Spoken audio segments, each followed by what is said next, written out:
Hey everyone, we had some audio issues this week, so our voices aren't as crispy as we like them, but we still wanted to put out a great episode. So thank you for bearing with us as we figure out our tech and continue to learn along this podcast production journey.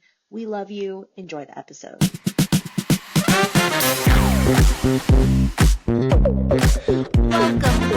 Welcome, you magnificent matriarchs, you fabulous millennials. Welcome back to the Millennial Matriarch Podcast.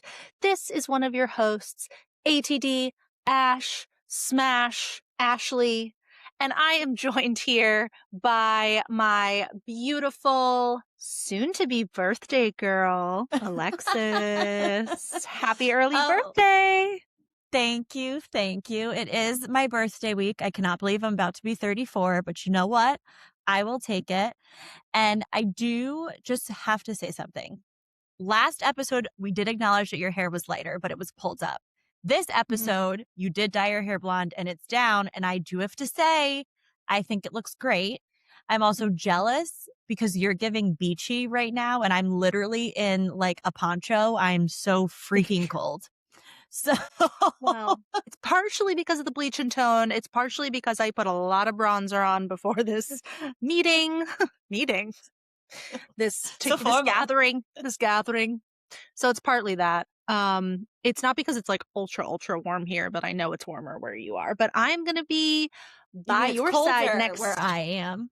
Did I say warmer? Colder. You said warmer. I was like, don't worry, it's not warmer in Boston. Not that. It's a Freudian slip. But I'm going to be with you next week.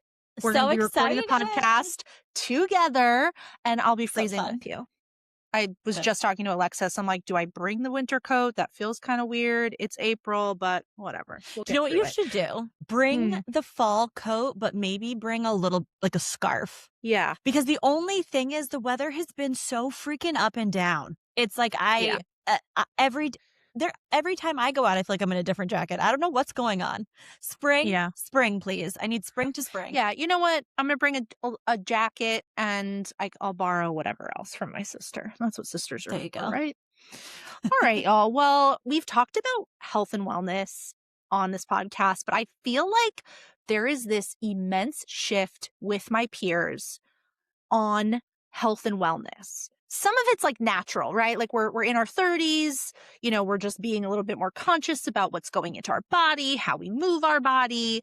But I don't know about you, Alexis, but my group chats used to be filled with liquor store run lists, party bus plans, girls trip agendas. And now we're recipe sharing. We're talking about workout trends. Like there's this like great shift of like the things that we used to talk about. And I can't help but laugh at the hilarity of our lives now compared to just a few years ago. I mean, this is the generation that dabbled with Four Loko and considered clubbing to be our main source of the original Four Lokos, not the new ones. The original alcohol and caffeine infused, the legendary Four Loko. And this is a generation that used to consider clubbing our main source of exercise. Now we're staying away from seed oils. We're mastering Pilates as if we're prepping for some war that I don't know about. We're getting svelte. We're getting strong. We care about what we're putting in. We care about what we're putting out. So today I want to talk about like some of the crazy but nostalgic shit that we used to like eat, drink, do to our bodies compared to what I'm calling the millennial glow up that we're having right now. So first things first, my question for you, Alexis, is what is like the first, oh my God, I cannot believe I used to do that moment that comes to mind when you like think about some of the examples I shared? And I can go first, but I feel like you have something in the chamber. I do. And I think it's so silly. And I don't know why this is so top of mind, but I think about the way that I used to do my makeup to go to class in college. Like, actually, not even just class, but let's start there. I used to do a full like nighttime smoky eye to go to class. Now, and even now when I go out with my friends, like, and I do a beat, I'm not doing a smoky eye like that. And like I've said a million times, I'm from Jersey. So I think part of that was just in my blood. But then also I did this thing that we used to call the cum gloss, where you would basically wear whatever your lipstick was or your lip gloss. It would be like the same exact shade as your foundation. So you just looked like. I know exactly what you're talking about, but I feel like the first time I heard it said that way was when we were talking about style trends, like quite a few episodes ago. And I feel it's weird because today, if you're on YouTube, I kind of feel like I'm giving not cum gloss, but like Not cum really, gloss. like brought my foundation down to my lips, and like I don't know why I did that. So there's like a monotone matteness happening, and if I threw some like juicy fruit type gloss on top, yes, you'd be popping. Another thing, matte. Remember we used to like mattify our makeup, and it was all about like no sheen, no shine, no oil. Now we're all like glow Barbies, which I prefer. We've definitely talked about the dream matte mousse of it all, but like to bring it to like a health and wellness like level of like, talk about shit like I would never put on my face now. The pore clogging was on overtime with that product. Even like the gloss, like there is no way that and what isn't there like a stat about, surprisingly, I have no stats today, people, but isn't there a stat about like the average woman, like how much lipstick or lip gloss you end up ingesting because it's just on your lips? But like, there's no way about that. Toxic. Nor do I need to know. But I would love to hear what is one for you. Well, so it's also under the vein of ingesting. So okay, there we go. For some reason, I have so many things, but like immediately my mind went to the era of the processed snacks that came out during our childhood. I'm talking like Baby Bottle Pops, Fun Dip, Dunkaroos, like those crazy, crazy sugary snacks that I would, I'd give a little taste, but I would probably stay away from today if I could find them. You would need a Dunkaroos today. Didn't Dunkaroos have Dunkaroos came back. Bet your ass I got some, and you bet your ass I ate them. And like my mom would not let me have that shit. But like I remember begging. They were always at the like the bodega counters. You know, they were always by the gum. Baby bottle pop, baby bottle pop. Wow. The way that just came up from the recesses in my brain. Yeah, and the Fun Dip, which was like that, basically that sugar spoon that you would lick and then you dip it. It foul. Not okay. Could you imagine doing that now? I actually don't think I liked the Fun Dip. I didn't enjoy then. It was not for me. Wait, question. Was your mom like an organic mom? Did she like, was she like not too many processed foods in the house? I guess yes, but I don't like, we didn't have that language, I feel like back then.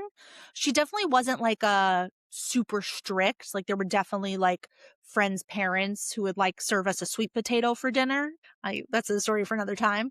But my mom wasn't like that. But my mom, before she met my stepdad, cooked a lot. And like we like always had like, whole foods. And like I remember I was never allowed to have like sugary cereal, like Lucky Charms, Tricks. Like I was not allowed to have those. Like I could have Cheerios and like maybe some Golden Grams if she was feeling spicy, but that was about it. I know. Oh, and like an occasional Rice Krispie, but really like not. So when I would go over to friends' houses and like have sleepovers, I was like, yo, you guys got some Captain Crunch in here or what?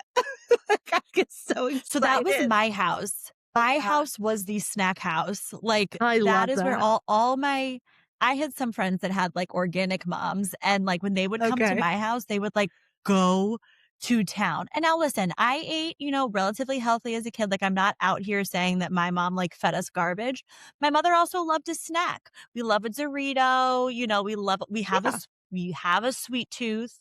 So we always had we always had a ton of snacks. And I feel like not every kid had that in the same way. Yeah, we were a good snack house too. I think once my little siblings came along, like things definitely shifted. It was like we always had the this isn't like super millennial coded, but those little like muffin bites and brownie bites. Do you remember those? Brownie bites. Yeah. Is that what they were called? I want to say they were like 100-calorie packs. Or do you remember the 100-calorie pack craze? Yes. They're okay. So the muffins are called Little Bites muffins. So that is, you're 100% right. Delicious. But yeah, those 100-calorie pack freaking cookies, 100-calorie pack everything, the 100-calorie pack Cheez-Its. Like that, oh my God, that was a whole market. Also, you wonder why millennials, like, and we grew up with this like obsession with like counting calories. It's like, yeah, there's a whole product line that was dedicated to just 100 calories. Yeah, it was like everything 100 calories or less. Everything was like diet everything. Low fat everything, diet everything, which I feel like is having like a little bit of a resurgence, but yeah, for sure. I feel like that was the time. But given that we're talking about like the consumables, I was thinking, and I didn't come up with this, but I remember when, to take it a little dark for a moment, but I'll come back, when COVID vaccines like first started getting released, and there was a lot of like trepidation from people, like me included, for a little bit around like, ooh, like, what is this? Like, can we trust it? Is it going to make me sick? I remember there being this trend on social media talking about how like us millennials have no right to question what COVID vaccines have in them, given the shit that we used to put in our bodies in the 2000s. And that like 100% completely understood. I'm like, I used to drink UV pink, you know, in the back of my friend's car. I don't have the right to question what's in this government mandated vaccine. Like, why am I even worrying about that when I've got Fun Dip streaming through my veins? Like, right, you're already nuclear on the inside. No, granted, who knows about the vaccines of it all, but I'm just saying, like, I had to acknowledge, oh yeah, I've put way worse shit on my body and in my body. But speaking of booze, I feel like that is like such a big one. Like, did you ever drink UV pink or UV blue? Was that a thing when you were in high school? UV blue, okay. And oh my God, Hypnotic. Do you remember Hypnotic? Can I tell you, my parents loved Hypnotic? Is that weird? What? That is wild. When my mom and dad got married, my mom and my stepdad, my mom and dad got married, all of us kids were at their wedding. And one of the colors of the wedding, it was like champagne and Tiffany blue. And they had a signature drink. And I don't quote me on this, but my mom can correct me. It was like Prosecco with Hypnotic was the signature drink. So it was like a blue drink. Is that, did it taste good? I know you wouldn't know. But like, no, I would know. My mom let me, you know, have drinks here and there. I'm sure it was fine, but I remember really always seeing it on like the bar counter at my house. Like I can literally close my eyes and visualize my childhood kitchen with the Hypnotic on like the bar. Oh wow, you just unlocked that is so specific. So specific. Okay, so I don't know that I have positive memories towards Hypnotic. I feel like anytime I had Hypnotic, I was like on the floor. So it is a blue liqueur known for its blend of premium vodka, cognac, and exotic fruit juices with tropical citrus and mango nuts. Why does that make it sound like it would be delicious? I do not remember it. I don't know. It sounds like a big mix of a lot of shit to me. It sounds like it was all sugar, and it probably was. Speaking of sugar, for me and my friends from high school, a huge memory unlock is Smirnoff Ice party packs. Was that a thing for you? Oh my God, for sure in high school. Like you were Smirnoff party packs, Mike's Hard lemonades, the Seagrams, like the Seagrams Twisted wine. I think I drank lots of tea in college. I hated them, but that's because I had a bad experience. I don't think I could drink them now. Oh, it would literally make me sick. We joke about, it was like this tradition we would have, like, you know, we'd go to a house party or whatever, and like, I don't know, someone's boyfriend had like an older cousin that would like go to in Connecticut we called it the package store. I don't know, the Packy. I don't know if I've heard it. It's not what I called it. It's like New England thing. So they'd go to the Packy and get us, and they'd be like, oh, like what do the girls want? And the three of us would split one 6-pack variety pack of Smirnoff Ices. And can I tell you, we thought we were like litty titty. We weren't lit. We were on a sugar high. Like that's all that was. Like that wasn't lit. You each had 2 Smirnoff Ices and you were like, let's go, girls. Yeah. But speaking of bad experiences, I had a little moment. I got I'll tell the full story one day, but I got like alcohol poisoning when I was 15 and wound up in the hospital, and it was really bad. It And wasn't off the Twisted Teas, was it? okay, so it was a mixture. So, and it's things I cannot touch today. So it was Smirnoff vodka and orange juice, like out the carton orange juice. Like we were taking glugs of the Smirnoff vodka and glugs of the OJ. So I literally like get a screwdriver out of my way. I don't want it within 20 feet of me. It's like, I can't, the taste. Then I am pretty sure that Twisted Teas were also part of that scenario. So like, I can't do it. I don't think it tastes good. I think it tastes bitter and disgusting. So yeah, those are like things I absolutely cannot stomach due to that experience. Ugh. I feel that because I cannot go near. There are certain things I can't go near. I cannot go near. Like, I don't really drink Smirnoff vodka at all anymore as an adult. But in college, there's way too many good vodkas out there. Well, yeah, right. Like I'm so much more. My palate is so much more refined now. Which I remember it makes the whole point of this episode. Right. Like I remember in high school, like the original Smirnoff, we would like just like drink that, and I'm like, ooh, like the red bottle. Yes. Yeah. I can't even look at the red bottle Smirnoff. Like if I walk by it in a liquor store, I'm like, I can't. I absolutely cannot even touch it. Do people drink wine coolers still? Can I tell you, every once in a while, I wonder if run into like business.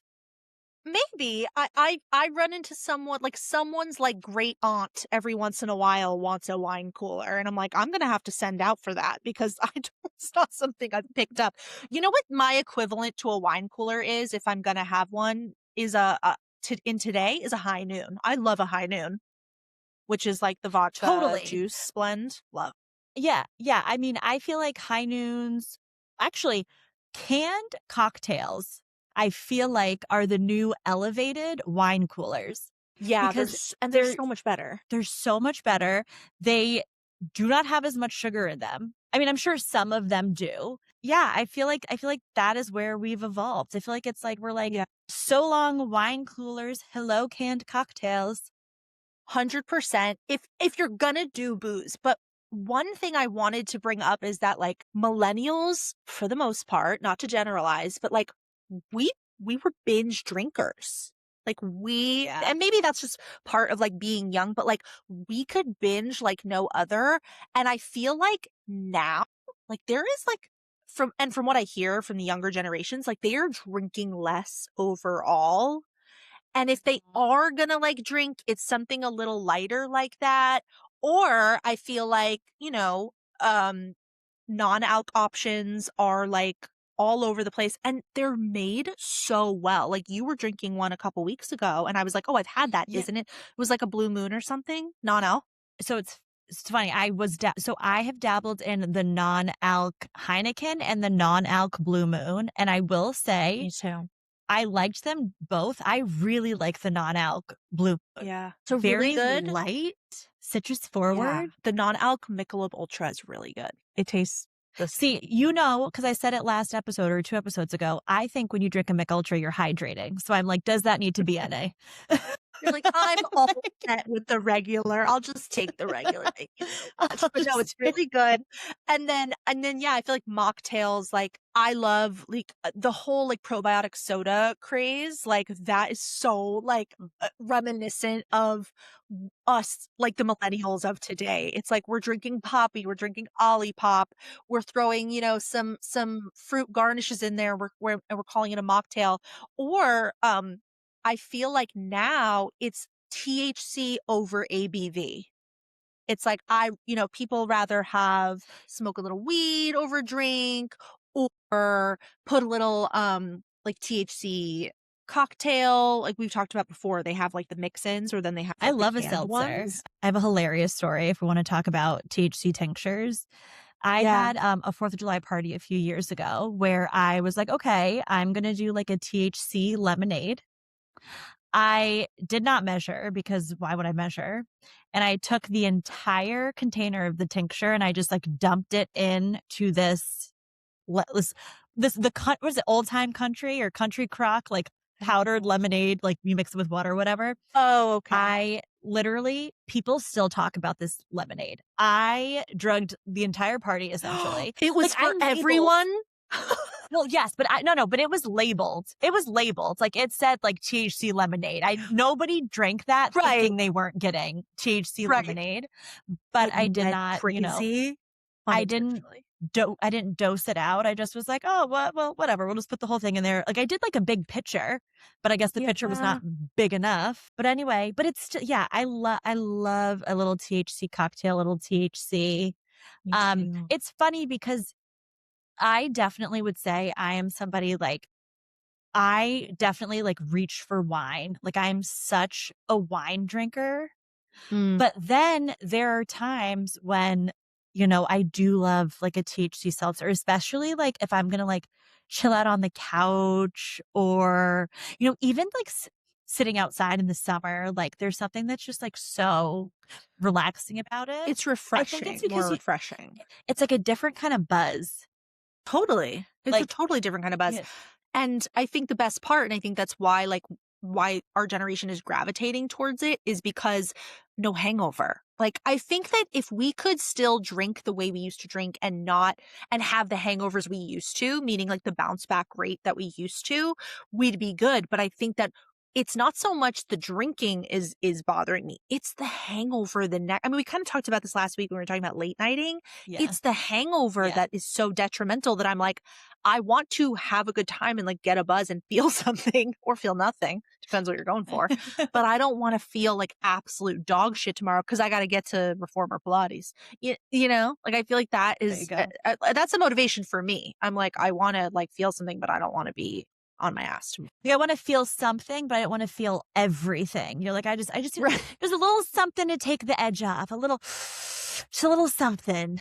Yeah. And you know what? One of my, not to get into the mental health of it all, but one of my like personal rules for myself is I really, really try not to drink when I'm sad. I don't feel the same way about THC. THC doesn't send me on a roller coaster ride to hell. Like, I can still, if anything, it just calms me and soothes me out. I don't get the spiral. Yeah, totally.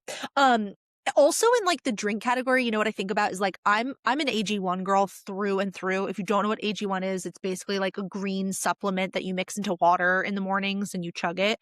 And it's got, all your like it's basically a supplement instead of a pill. It's in drink form. But I feel like that, I keep hearing about like colostrum, wellness shots, collagen powders. It's like now we're taking like our beverages to the next fucking level. There's an influencer that I follow and I have followed her for years. Shout out to Courtney Kerr. She this morning, or I saw it this morning, she posted how her morning drink is basically a pack of Glowtrition, which she has drank for years. And Glowtrition is like a beauty elixir. It's got collagen in it and it's like great. The whole thing is it's like beauty inside out. And she mixed it with like an electrolyte packet in her water as well. And I'm like, if that is not, we are all so focused on hydration. We're all so focused on looking like juicy and plump and healthy and vibrant. And it's like, yeah, no shit. We can't be pounding alcohol the way we used to, because then we would not be glowing. We would be looking skeleton-y, like just like a little decrepit. Yeah. How do you think I have this baby face? I'm just kidding. But that reminds me. Yeah. See, now I'm getting inspired. I drink that AG1 every morning, but I feel like I add a fiber powder to it. Cause I try to eat high fiber, keep the colon feeling good. Cause that matters now as a 33-year-old. But I feel like I should like up level it and do like collagen or like an electrolyte thing. Like, I should literally just watch. It's going to be like all powder and no water by the time I'm done with it. It's just going to be like sludge. Well, I was just going to say, choking. Oh, well, she had a whole process on how she mixes it. She's like, you got to mix one packet at a time and make sure that's mixed before you add the shit that we care about today. Moving back, I should say, to food. I know we talked about like some snacks and stuff, but when we were a kid, it was Lunchables. You know what? Do you remember kids' cuisine with the blue trays? Yes. Oh, talk about another thing I would beg my God. parents to get. And can I tell you, disgusting. They were gross. Like, And like I thought they gross. were gross as a kid. I did like the brownie. Like the brownies that came in there were good, but other than that, I feel like we didn't have them often either. But like Yeah, they're like I've had them never. I mean I probably had them enough, but yeah, I remember as a kid being like, these aren't good. Dying. But I will say Dying to this have because them. you said Lunchable. I still fuck with an adult Lunchable. Like, you know how they have like, it's like Hillshire, like a bunch of like Oh, Hillshire yeah. Farms has them, a bunch of those. And I'm like, that's like the same thing, but it's like, Yeah. actually, they have the ones now that are like protein packed where you get like your nuts, your fruit, Yeah. your fruit. Even those little snack boxes from Starbucks. Like, love it. It's got everything you need. Love Little it. protein. There you go. You were talking about this, the age of like the lean cuisine. It's like we evolved from like kids cuisine to like Lunchables, and then it was like, oh, now we're gonna like try and be a little more healthy. Lean cuisines and lean pockets. I fucking loved a hot pocket, let me tell you. Do you know, this is going to be so random, and I don't know if you remember this, but don't you remember you and I when we worked together, we would do like lean cuisines. Why can't I speak? Lean cuisines. And I Yeah. remember you would do them and then you would like dump them on like a bed of lettuce. Wow. Go me. I was doing a lot of yo-yo dieting back then. That was like the height of I remember specifically when we worked at that place together for those like 3.5 years, like I did so many weird, crazy diets. And the place where we worked had like a full kitchen. So it actually like facilitated that for me. Like one time I was on like a smoothie diet and it was great because there was like a blender at the office and I could put like my weird little packets. That's when I found out I was allergic to whey protein because it was like these protein smoothie. It was like pre-packaged powders. Ugh, anyway, we're not going to go on a whole diatribe, but that's probably it. But that's not a terrible choice, is putting a lean cuisine on top of a bed of lettuce. I don't hate that for me. I also think about like as a kid, I remember like my mom, like our outdoor freezer just had like lean cuisines, like because she would grab them and bring them to work for lunch because they were so easy. And let me tell you, let's just like, if we're going to eat food, can we just eat Whole Foods? Can we? And I do not mean the grocery store. I'm just saying like, and listen, I get the convenience of it. Like I keep frozen chicken nuggets. I have a frozen pizza in my, freezer at all times. I get like the frozen stuff from Trader Joe's, but I don't know why. In my mind, the frozen stuff from Trader Joe's and like lean cuisines and Hungry Man's, like they're different. Do you know what I do now, which is basically like the 2026 version of lean cuisine is I do Cook Unity. It's kind of like Factor. It's not called Favor. Oh, Factor. Thank you. But I do Cook Unity. It's just like Factor. And I love it, but it's like they make them locally and I pay attention to like the fiber, the protein, like it's whole foods. It's just like made that week and sealed for you and packaged up and it's like microwavable. So I'm still a fan of the convenience, the quick, easy. It was great when I was going to an office. It was literally like, this is everything I need, plus like, a snack or whatever. I've done Factor too, and it is definitely very different than a cuisine. It's real food. It's real food. And if you don't eat it, it will. Well, I guess the big thing is that these are prepackaged within the same week and they're refrigerated. You don't put them in a freezer. Fresh, not frozen. If you don't eat them, they will go bad and you will have to throw them out because they're real food. It's real ingredients. So you can't have your doomsday collection in your freezer. No. But speaking of like real ingredients, in general, I mean, we talked about my AG1 thing, but like supplements are such a thing now. Like we care so much about those whole foods you were talking about.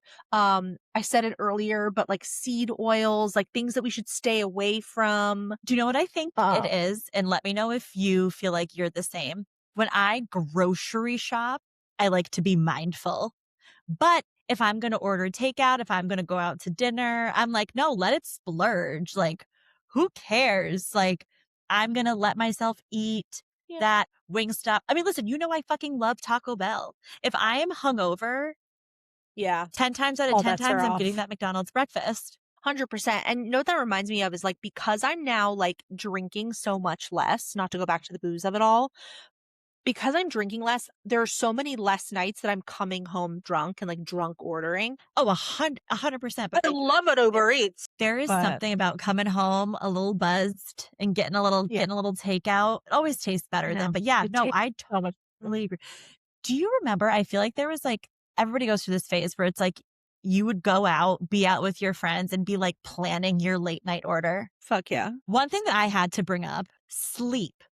I feel like Oh, now that I'm in my mid-30s, my friends and I talk about our sleep so much. I mean, I wear a Whoop. I've got an Aura ring. Like the tracking of the quality of sleep. I'm terrible because I'm a night owl, but I'm also trying to be a morning person. So I'm just like not getting enough sleep. I have the opposite problem. I get notifications at like 6:45 p.m., 7:30 from my Aura ring being like, your bedtime's approaching. Time to wind down.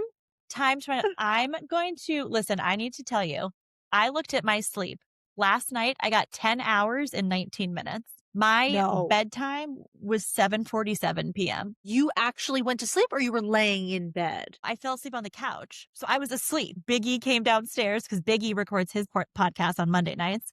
He came downstairs and he was like, all right, like, I think you need to eat dinner because I know you didn't eat anything. So maybe eat something. And so I like ate like a little bit. And then I was like, okay, I go upstairs. I go back to bed now. Wow. But anyway, I sleep a little too much sometimes. So like that's my own problem. But I feel like I talk to my friends so much about like the quality of sleep that I get. And then like I love to track like your Aura ring especially will track like your wake times.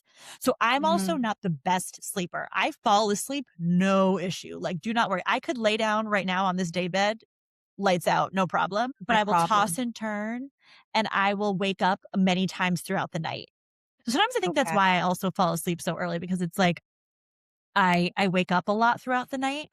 But I go through phases where I am like drinking the bedtime tea before bed, where I take sleepy time edibles a lot too to help just like keep myself asleep and like make sure I'm getting enough REM, getting like strong quality sleep. Cause let me tell you, last night, even though I fell asleep at the right time of 7:47, I was up.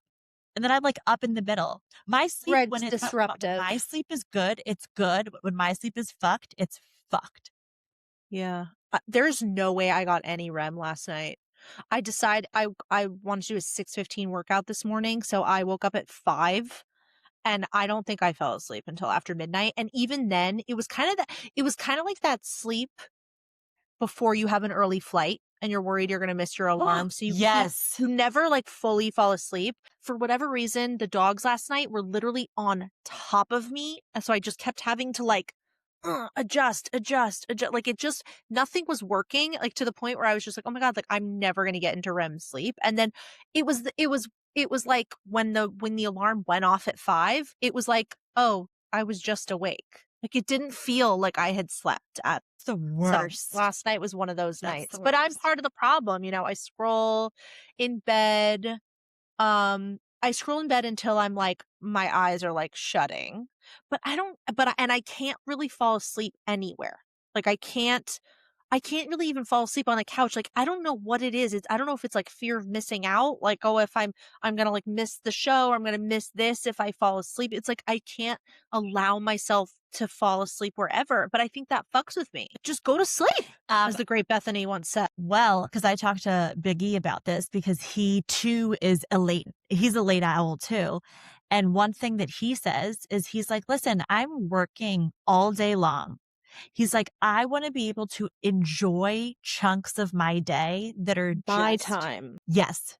That are just you doing what you want to do, vegging out. We talk about it all the time. We're like, which one of us is worse? Like, cause it's like, I will just like go to bed because I'm exhausted and sleepy. But then it's also like, but then it's annoying because then it's like, you know, one thing that he and I talk about, not to completely derail this episode, is it's like if he gets home from the gym at 7:30 and I fall asleep at 7:47, it's like, oh, hi. G and I are the same way. And I'll be like, I'll see you Thursday. Like, I'll see you for date night because you and I are ships in the night these next few nights, you know, whether I'm recording and then he goes to sleep early or he goes to get, like, it's like sometimes you're just like completely missing each other.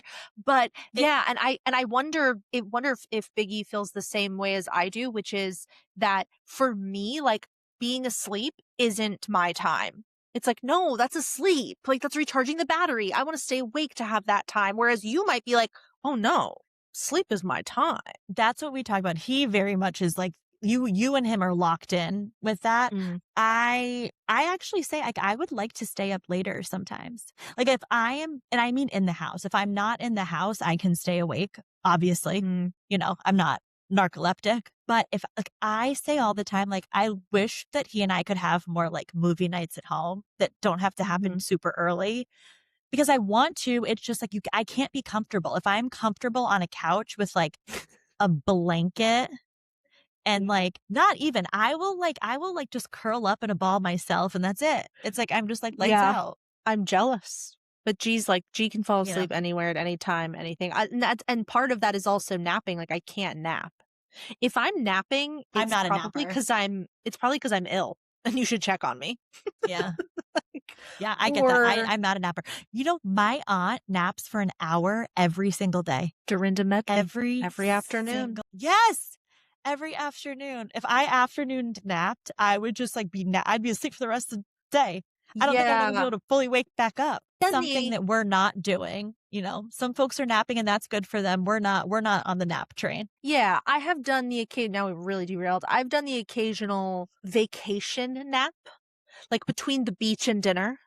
You know, I love a beach nap. Just got back. You're a little sun-kissed. Oh, see, I don't want to miss anything on the beach, so I'm not falling asleep on the beach. I'm swimming. I'm frolicking. I'm building sandcastles. I'm reading. I'm listening to music. I'm talking people up at the bar. Like in my life, it has happened, but it's rare because again, fear of missing out. Like I want to.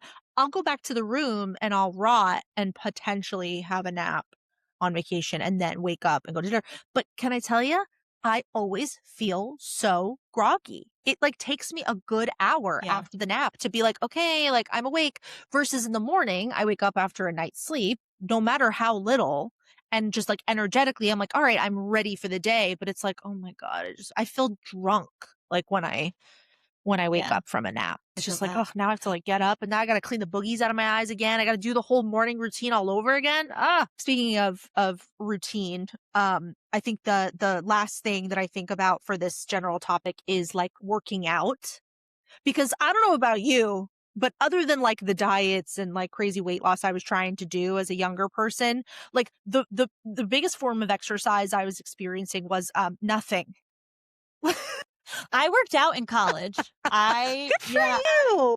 Yeah, I did. I actually worked out maybe like a little too much in college. Yeah, but that is something that I do feel like, you know what shifted? I used to work out in college as a form of like, I want to like make myself smaller.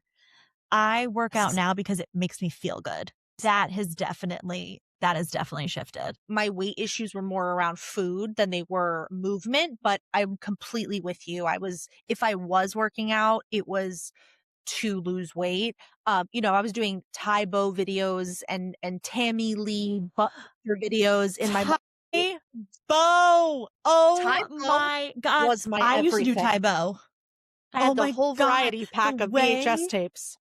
At fat camp, that's what they would do. If they didn't have like an instructor to do a boot camp with us, they would put on like Tai Bo videos. So it's a little bit triggering for me, but nonetheless. Thanks for walking through all of that with me. I just felt like we look back on like how much energy we used to have and like how feral we used to be. And like, I feel like you and I have said on this show, like, what the heck happened to us? Because there's just like no way we could have carried on that way. But you know, listen, while we may have swung in the opposite direction a little bit in the health and wellness sphere, I'm really proud of us. I think that we've, you know, made some better choices for our growing bodies. You know, we're growing up. That's all part of it. But I just want the people listening to remember that a millennial can and will always be able to out party the other generations. So we might be all health and wellness now, but don't you forget who we were and who we are on the inside. On that note, we have to get into the millennial mouthfuls. It's a little silly. It's a little slutty. It's just like us. It's the mouthfuls. This is where we talk about what we love, what we hate, what we're watching,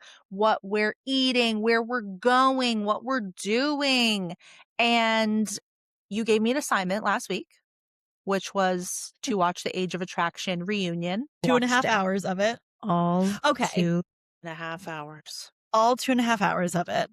And I have simultaneously, I have so many thoughts and also no thoughts. Because this whole show was based on, does age really matter? I was bummed that so many couples broke up. Who walked away together, but then come the reunion weren't together?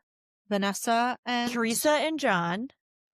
I'm sorry, her name's Teresa, not Vanessa. That's the other one. Teresa and John walked away together, but by the reunion, not together. And it Pfeiffer felt like a little and contentious. Derek, I was really, really rooting for them. But listen, she may or may not live in a sorority house. I think that was like, that was. I was very surprised that she agreed to be with him at the end of the show. But not only were they not together by the reunion, but Pfeiffer wasn't even there. There were a ton that didn't end up together. But then by the reunion, there was only two couples that were still together. Libby and Andrew. Mm-hmm. And then, which I still cannot believe, Vanessa and Logan. I cannot believe that they are actually engaged. I was shocked. Yeah. I was shocked that they wound up together. I thought for sure they were going to break up. If we didn't say it last week, the reunion was hosted on the Viles Files podcast, which is Nick Viles' podcast. He was the host of the show along with his wife, Natalie Joy. So, he struck some sort of deal with Netflix where he got to host the reunion on his podcast channel. So we watched it on YouTube. And it was 2.5 hours of absolute agony. Like overall, so boring. I literally texted Alexis halfway through and I was like, this is so boring. And you know what? As a reality TV buff, and I'm sure you can appreciate this, it made me appreciate like those larger productions so much more because there's truly an art, I think, to what like the Andy Cohens of the world and the Bravas of the world do, both in front of the camera and behind the camera and in post-production to make things energetic and make things entertaining. I appreciate that Nick and his team wanted to sort of give us everything. So they gave us 2.5 hours of content, but it could have absolutely been cut down to an hour. It was 100%. Torture. I was intrigued, but also not surprised how many of the guys really looked to Jorge for like throughout the whole experiment for like what's that advice and mentoring. And even during the reunion, I thought the way that he carried himself was so interesting because I said this to you when we debriefed the episode. There was something that was very paternal about him that I like clocked from the jump. And I don't want to sit here and be like, oh, it's because he's so much older than everybody. But yeah, he does have more life experience. But I'm also like, he didn't walk out of that with Vanessa. So like, should we really be going to him for all of this advice? Oh, not Vanessa. Vanelle. Sorry. I still am unsure. Did Vanelle know he had kids? It sounds like she didn't know. He was very cagey in the way he was very cagey in the way that he brought it up. Yeah, I don't understand that at all. You said something when we were doing a little recap. I think you used the word like arrogant to describe him, or maybe it wasn't arrogant, like talking to. And I got what you meant, but I really got it. Yeah, I really got that when I was watching the reunion. Because, they were all like looking up to him. And then I felt like it was sort of like building up his ego. And I just felt like the way in which he spoke. I mean, it's hard because he is their elder, right? But that's what I was saying. Like he is so much older. But that's not the context of this show. The context of this show is we're all on the same level. We all had the same experiences-ish. We all like did this experiment. And it just felt like he was very like magnanimous, but not in like a good way. Like it was just very like, I have all the wisdom. And listen, maybe that's just because like he's used to being that person in his life, but it did come off as rude, I think. Yes. Yeah. It was like the way Vanelle said so little. Yeah. She spoke so little. Like she spoke during their segment about their relationship, but she was very like even keel and then like literally didn't spoke. So I don't know if she's just like over this whole thing and she's just like done, or if she's like really hurt and upset and maybe she's just kind of saying, if I have nothing nice to say, I'm not going to say it at all, Yeah, I was really impressed with how much Libby spoke. They actually, I felt like, I don't know, I think because they were the first couple that Natalie and Nick kind of did like the around the room on, I felt like they spent a lot of time talking about Libby and Andrew and that dynamic. And Yeah. there was a lot that I felt like for a few of them that was still like so undecided. And Vanessa actually said something, I got to give her credit, where she was like, yeah, Logan proposed to me and it was real, but I haven't even been able to wear my ring for 9 months. Right. And so part of me wonders if maybe some of these relationships haven't progressed because they were kind of in this like holding pattern. But yes, but also, I mean, I do appreciate that, especially somebody like Andrew who has kids, like not necessarily jumping into something too soon. Like, he talked about how like, yeah, he does want to introduce Libby to his daughters, but like he's also just not going to introduce just anybody. I really appreciate the way that he talks about the mother of his girls. Like, has not said one bad word about her. Clearly, like at least it looks like he really respects her.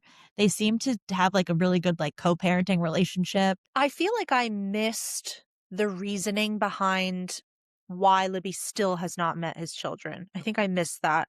I think I was so bored to tears, I blacked out. I don't think there was a concrete one other than they were still trying to figure out like what they were going to do. And I do appreciate after that. like 10 months because they're still doing long distance. They're still doing long distance. So like they were talking about, it sounds like Libby doesn't want to move to Baltimore. I believe it's Baltimore. So like, they've got big things to figure out. At 22 years old, Libby is probably so grateful she hasn't had to meet them yet. She's probably like, thank God, one more week. Chris he's on the perfect match. You cannot tell me Chris did not go on that show. He went on that show to be an influencer. And I really appreciated how the entire cast was like, you dogged Leah over. Yeah, this is my final thought on this matter. Within 3 minutes, we went from Chris defending himself about something he may or may not have said while filming Age of Attraction about, basically wanting to like link up with someone and like make a pact to make it to the end because he's always wanted to be on reality TV, and how he was almost on a season of Survivor back in the day but didn't make it, and ever since then he's wanted to be. So we go from him defending himself rather, I don't know if well is the right word, but okay, he defended himself. He helped me understand what he meant. But then 30 seconds later, Nick says, hey, someone here is going to be on Perfect Match, and it's him. And I'm like, what? If you weren't, because his whole thing was, not his whole thing, but a huge thing was, I was really uncomfortable with like the filming and the experiment, and I felt a lot of pressure, and that ended up impacting my ability to have a relationship with Leah. And now he's going on Perfect Match. Buddy, what has happened in the last 9 months that all of a sudden now you're ready for reality TV, which tells me that what he said was bullshit. And I'm so surprised that Nick didn't call him out. That Nick didn't say, you just got done telling us that like this was really hard on you and you almost left the experiment multiple times because of the production factor, and now you're going on another production. If I recall correctly, it happened on the later end of the reunion, and I think they were probably tired after 2.5 hours. Right. And contractually, Nick probably had to give the Perfect Match plug. I'm just surprised that Nick didn't call him out on it, but whatever. I'll let it go. This show was, I mean, it gripped me. I definitely was interested in it. I definitely thought it started out hot and then kind of fizzled down towards the end. But if there's a season 2, they did it. Did they announce season 2? I feel like they announced. Well, I don't know, but Nick is very confident. He kept referring to like, right? Season 2, which hasn't filmed yet, and he kept referring to like, and we look forward to many, many more seasons. And it's like, Nick, calm your tits. Let's let the reviews roll in for this one, okay? Don't get ahead of yourself, Nick Lachey Jr. Literally. Another thing we wanted to talk about, which is one of our favorite topics, is like airport travel. And, I'm going to be flying out of Austin this coming Friday to go, visit some people in a few different places over the next few weeks. So, it just got me and Alexis thinking about like airport travel and the trials and tribulations. Obviously, TSA has been a major subject lately. Topic of conversation. Yeah, huge topic of conversation. Like I don't know how your recent flying experiences have been, but like I am planning to be at the airport minimum 3 hours early on Friday. I know things have gotten better. I would never get to the airport that early in my life, but I'm worried that I don't want to be delayed and I need to be able to like sit down and finish work before I get on the plane, and I'm nervous. So I'm just going to do it. Yeah, I did. So I flew out this past weekend because I went to Jersey for Easter, and I did not do that. In true Lexi fashion, I think I left my house maybe an hour before the flight boarded. Wow. My flight wound up being delayed, but I had no issues going through security. I am TSA pre. I do have clear. I had no issues with any of that. And even when I flew back from Newark, like I had no issues with anything. I know Atlanta apparently was like a mess. I would honestly, if you can like research whatever airport you fly out of. Yeah. Austin has been a mess. That's why. Oh, has it? Oh. Yeah, it's been wild. More so the early morning flights, and I'm flying out in the evening, so I think I'll be okay. But again, I'm just gonna listen. I have to work that day anyway. I'm just gonna like go there early, and hopefully I have time to like sit down and work before my flight. But I'm just taking all precautions. But it has me thinking about like just airport like pet peeves and shit like that. And I've said it. I may have said it before, but I don't really understand like the concept of like overhead compartments and why the slot in the overhead compartment isn't designated to your seat. Like, why are we always fighting for overhead compartment space? It's like, no, I have seat 3A, so I should be able to have overhead compartment slot 3A. Like, I never understood why people are just allowed to put their shit anywhere. It's like, no, that's my seat and that's my compartment. That's reserved for my carry-on. Yes and no, because I also feel like especially flying from Boston to Jersey, it's a smaller plane because it's such a quick flight. It's a commuter flight. Yeah. So like, for example, the people that fly first class, they have like no overhead space. So it's like they're automatically putting their stuff like a section back. They do, but it was like on this flight particularly, it was very, very small. Like a rollerboard, like a standard size carry-on rollerboard, like could not fit in there. But I'm picking up what you're putting down. I don't think it's a horrible idea. I also hate like flying down to Jersey. I had to put my suitcase like 3 rows back because I'm obviously not checking a bag for a weekend. And like, let me tell you, when that flight landed, I flew back there because I was like, that's the worst. That is the worst when your bag is in the back, but then your seat is further up, and then you have to like run back there to get your bag because no one's doing you any favors. Like every once in a while, like a semi-chivalrous man will be like, "Oh, do you want me to grab your bag on my way up?" Like they'll make eye contact with you, but like it's rare, you know? Have you ever thought about the fact that the person in the middle seat is paying the same amount as the person in the window or the aisle seat? Like I don't want necessarily to pay more for a window on the plane. Yeah, like I just feel bad. If I'm not that person, I feel bad for that person. And if I am that person, I'm like, this is bullshit. Like I don't want to pay more for a window or an aisle seat, but I would understand if the middle, because airlines aren't going to take a loss, so they're not going to lower the cost of the middle seat. But like it just doesn't seem quite right. I mean, you don't pay the same amount for different seats at like a concert arena or a sports venue. If the seats are better, yes, you pay do. More. Oh, yes. I'm saying I heard. I understood you backwards. Meaning, not all the seats cost the same amount, whether you're in the nosebleeds or the pit. Like, no, there's a differentiator. So I feel like it's weird that isn't the case for planes. I also have to say, middle seat etiquette. The person in the middle seat gets to use both of the armrests. Nothing grinds my gears more than when you've got somebody in the aisle or somebody in the window seat that is like sprawling, and that poor person in the middle seat is already like sitting like, closer, like squeezing themselves together. Because listen, if you sit in the aisle, you can kind of lean out. If you sit in the window, you can like lean towards the window. Maybe people in the middle seat get a complimentary drink. Maybe they get an extra snack. Maybe they just get like a nod. Let's get like just like a something that's like, listen. Yeah, actually, that's great. We know this is not your first choice seat.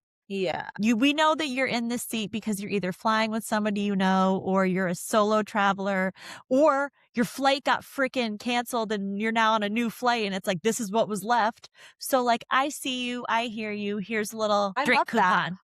I think that that is a great solve. Or let's merge the two ideas together. Hey, if you're in the middle seat, you get first dibs on the overhead compartment. That would That's never work, but I love it. I just think let's give them something. That way, no one's losing, the airline's not losing any profits and they don't have to worry about any financials. It's just like an additional little offering. But I love your idea. It's amazing. I actually love being at an airport. I love airports. I love, I know that's so weird, but I like travel. So like being, it's twofold. I think in an airport, time is not real. You're in this bubble. You're there until you're not. So like time is not real. You can have a cocktail at any time. You can take a nap at any time. You can just be like dicking around on your phone. Like it's like, and listen, I know people work at airports. I know people like get stuff done, but I'm like, you're limited. You're at the airport. On the other end of that, the things that stress me out about airports are not the airports themselves. It's the people that don't know how to airport. When I flew back to Boston this weekend, it was a mom with 2 girls, and they were probably like, I'm going to say between like 3rd and 6th grade. Like they were not old, but they were not young. The way she had these girls knew what to do with their suitcases, going through security and everything. And I actually said to her, I was like, it looks like you're raising like 2 world-class travelers over here. And she was like, oh, they know. We do this. And I just was like, you know what? People are so quick to get on people when their kids aren't like behaving great at an airport. I'm like, let this mom know that like she's doing good. Her kids know how to airport. I'm so glad you said something. And yeah, good for her. They had Rolly suitcase too. They had their own like carry-on. Listen, we love a little self-sufficient child. And she's like, she's like, not my babies. They're not going to be made fun of because they can't figure out if the shoes and the socks and the laptop out the bag, like they're going to come correct and they're going to know. Oh, I should also mention that these kids were also clear and pre-check. Something I think you should invest in. Wow. Yeah, spoiler. As much as I haven't traveled much in the last year, but I'm usually a much bigger traveler and I do not have pre-check, clear, global entry, nothing. I don't know how I've survived. So I think I'm going to work on that. Obviously this trip, it's a little late that's coming up, but I will work on that because I think it's a must. You could sign up for clear at the airport, but see, clear I feel like is bullshit. It gets you to the front of the line. My mom would always say this and she was so right. You need to have clear and pre-check. You got to have them both together because that's when you get the best. That's when you get the best offering. So I think maybe that's what I'm saying is like, I'm not going to get clear and not get pre-check. Stop taking your shoes off and stop taking your electronics out of your bag. I think we could lump that into the 2026 goals. I can make that happen the next 6+ months, right? I mean, Biggie and I got ours at Staples. It was very quick when we did it. You know what though? But what do you, if I get pre-check, and I travel alone a good amount, so it'll totally be worth it. But is it going to piss me off if G doesn't have it too? I mean, I would just be like, well, first of all, I think you guys should both get it because especially if you travel a lot together. But but it's going to annoy me when we are together and he doesn't have it. There's no guest pass, right? No, I've traveled with people who didn't have pre-check and I just leave them. I'm like, hey, you go in your line, I go in mine. We'll save you a spot at the bar and I will order you a Savi B. I'll see you there. Right.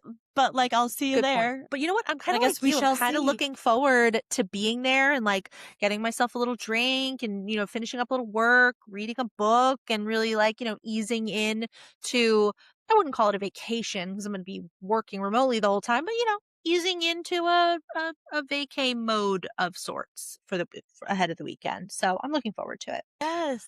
All right. Well, guys, next week, Alexis and I, God willing, if the stars align, and I think they're are going to be together recording next week's episode and possibly the week after's episode. So keep an eye out for that. If you want to see us physically together, keep an eye out on the YouTube. If you want more of this type of daily chaos, our hot takes, our semi-responsible wisdom, you know what to do. Follow us on Instagram at The Millennial Matriarch Pod. You can also follow Alexis and I individually on social. I am at Millennial Mind of Ash, and then Alexis is at the_millennial_matriarch. We are both on TikTok and Instagram. We're serving questionable decisions, comforting truths, the occasional wait, am I the drama moments? Spoiler, yes, we are. For more episodes of The Millennial Matriarch, you can find us on Spotify, Apple Podcasts, Substack, and on YouTube. Please rate, review, and subscribe. Until next time, drink some water, trust your gut, don't fill it with baby bottle pops. And remember, you're the matriarch of your own fucking castle. Act like it. Love you. Mean it. Bye. Bye.